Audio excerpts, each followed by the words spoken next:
Coming up in today's Leeds news, Leeds couldn't afford Kevin comment, Okafor on Leeds, Farke and the World Cup.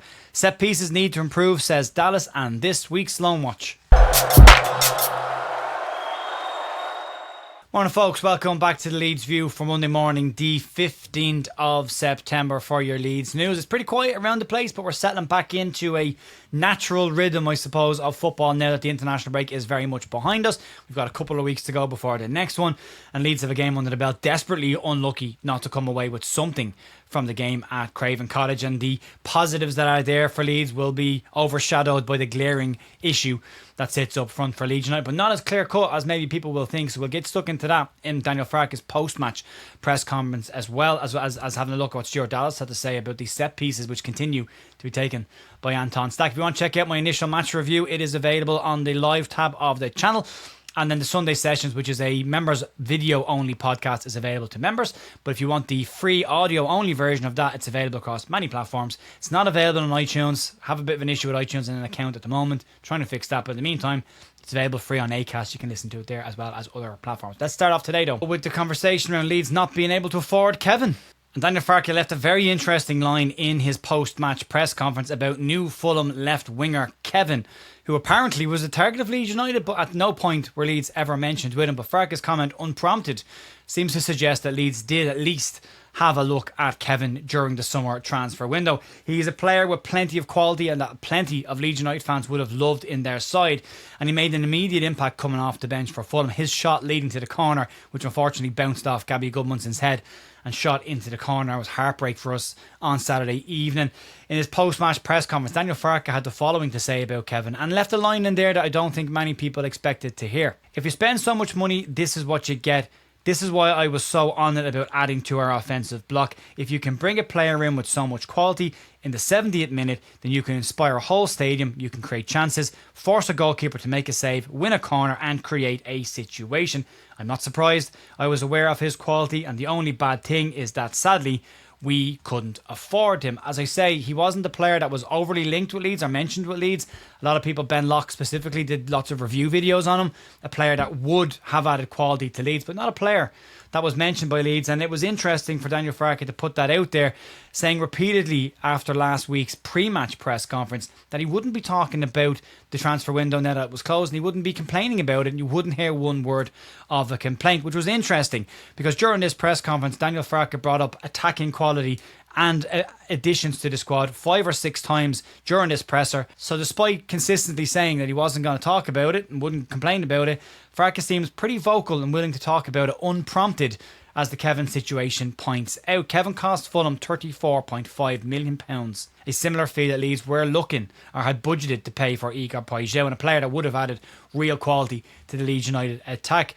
What the Leeds United manager cannot afford to do at this point is to keep bringing up the end of the window as a reason for Leeds not scoring goals or picking up points. We know we didn't get the quality in the end, but it's now the manager's job to figure that out, problem solve it, and use the players he has to try and find a different way of creating chances for Leeds United and maybe changing the point of attack. He needs to find a way, and that will be his job. Leeds will then need to look between now and January what the situation is, and if they need to dip back into the market in January, then they'll have to dip back in to the market come January, but we'll see how that gets on. But we'll move on and talk about a winger that Leeds did get and his comments on lots of topics over the course of the weekend. And as I say, over the weekend a piece came out from The Athletic and Barron Cross in a sit-down interview with Leeds' new left winger Noah Okafor. And Okafor had a decent first start to life at Leeds against Fulham, but we'll need more games before we can see what he is really about and what he can offer to the side. But he has confidence in his own ability to deliver once he's up to full speed.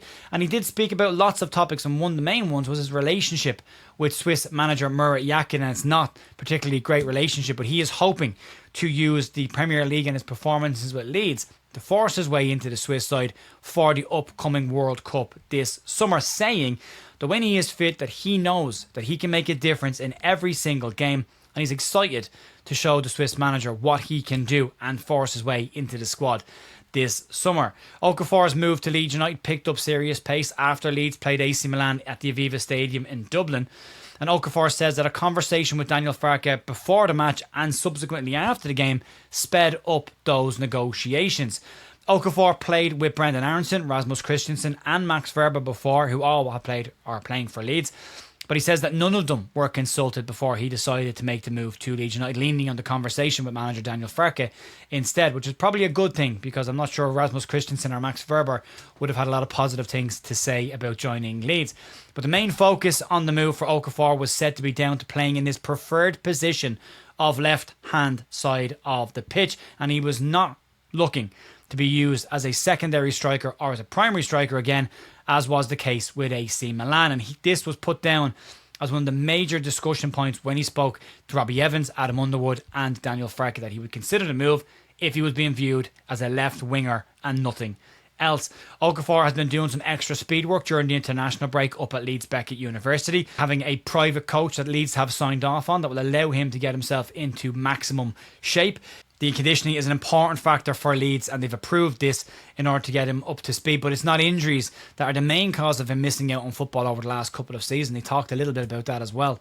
This is hard when you play 2, 3 or 4 games as a substitute for 10, 20, 30 minutes. For players, it's hard to get your style and really get that confidence. That's why I did also have the decision to come to Leeds, because I know that my quality is there and I know that I have to improve, and that's why I work every day hard. It's the most important thing to come every day with a smile on your face, give the best on the pitch. You are not used to the rhythm, then you go to a game. Of course, football is hard and sometimes it's normal that you have a little pain or something, but that's why I say I work really hard. Also on days off, I exercise with my personal coach to get a strong body and get in shape to deliver 100%. And when I'm fit, I get my confidence back and I get my game back. He's going to be Leeds' best source of creativity on the left-hand side for between now and the January transfer window, should Leeds decide to make a move. So let's hope he can get himself up to that 100% as quick as possible. Some nice little moments, not a huge amount of them, but some little indicators, some nice link-up play with Dominic Calvert-Lewin twice in the first half that give us some hope that there could be some relationships building there, and we'll see hopefully if he can get some better chances maybe against Wolverhampton Wanderers next weekend. But let's move on and talk about set pieces, and that Stuart Dallas is the latest voice to be added to this conversational topic. On Saturday we continued to see Anton Stach delivering Leeds set pieces, but not just corners, also free kicks from wide areas. And Leeds did put out a comment through the local media after the Robbie Evans sit-down interview, more from an expectation management or continued expectation management, that you would imagine the hope was to quell some of the conversations online, or at least stop people complaining about a 6'4" giant taking corner kicks. The club would say that Stach is very, very good at set pieces, and they would also say that he's not very good at attacking them. That was the line put out by the club. But on the basis of what we saw on Saturday so far, Stach seems to be okay at set pieces. I wouldn't go as far to say very, very good, decent, but he did take one free kick from the right hand side with one man in a wall, and the ball hit the wall straight away. I think we're all hoping he comes off set pieces as soon as possible and gets some wide players and get him in the box where at least he could be a distraction. But Stuart Dallas was speaking with the Square Ball on the topic, and he also thinks that Leeds need to do more from set pieces, as well as giving his opinions on Leeds' survival hope in the Premier League this season. He said the following: set pieces are massive. I think we've seen Arsenal last year, Aston Villa, the amount of goals that can be a difference between 10 to 15 points per season.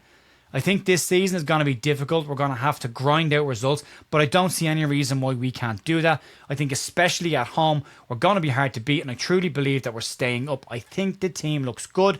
As I say, the structure of the team is good. It's all about creating momentum and confidence, and we can go to Wolves next week and win. You wouldn't believe how much confidence that will give this team going forward. But I think we stay up comfortably. Staying up comfortably is a bold statement by Stuart Dallas, especially at the moment how Leeds are starting off. But outside of the Arsenal game, there is some interesting details to look at. Leeds have only conceded one goal in their other 3 Premier League games so far this season, and that was an OG off of Gabby Goodmunson. The defensive solidity is very clearly there, but Leeds will need goals to come from somewhere. And again, as I say, Daniel Farke will need to review this and see if he has to change the point of attack, change the style of approach to the penalty area, but come up with some way to create more chances to score goals. And if Leeds can deliver 10 to 15 points from set pieces this year, that will make the job significantly easier. But it needs to improve, and maybe the set piece coach, when they come in, if they are already in, can make a difference in that position for Leeds as well. But it is important. But it's glad to see that Dallas is confident. There was a lot of positives to talk about with the Fulham game. There's still a lot of positives in general. The issue again being we can't talk about the positives until the the negative at the other end of the park is solved. And after that, we're not conceding a lot of chances. We've limited them all to less goal scoring chances than we've even created ourselves. So more quality than creativity maybe. We'll have to wait and see. Let's move on and talk about today's loan watch. A few bits and pieces to get stuck into as we keep an eye on the loan players over the course of this season. And a few played, a few didn't play, and one is playing tonight. We'll start off with Joe Gelhardt and Hull City. Gelhardt played 77 minutes in the 2-2 draw with Swansea before being substituted. He managed one shot on goal, but no key involvements during the game, as I say, was subbed off in the 77th minute. Charlie Crew was on the bench for Doncaster Rovers, and he did come off the bench in the 67th minute in the game that they lost 3-0 to Wigan. Max Ferber is, surprisingly, out injured and wasn't part of the Werder Bremen squad. Isaac Schmidt also involved in that same game, and he was an unused substitute in the 4-0 win over Gladbach. Largi Ramazani was on the bench for Valencia's 6-0 loss against Barcelona. Came on the 57th minute, but unfortunately couldn't do enough to try and get them back into that game. And Mateo Joseph will play tonight against Espanyol for Real Mallorca. Probably his best opportunity to get some goals will be in that game tonight after playing some difficult sides in his initial loan at Mallorca. We'll see how he gets on tonight. We'll let you know in the morning how he's got on, and we'll get back with more Leeds news. We have the podcast out tomorrow night as well. We're trying to have a bit more of a look behind the scenes of what's going on at Leeds United and where the goals need to come from as we get ready for the Fulham game at the weekend and we move forward. We'll see how we go. But folks, massive thank you as always for everyone who supports the channel during what has been a difficult period with YouTube's algorithm changing around. So for everyone that's watched, liked and shared and commented, we really appreciate that. That massively helps us. So really appreciate that. Enjoy the rest of your day. I'll talk to you soon. See ya. Bye.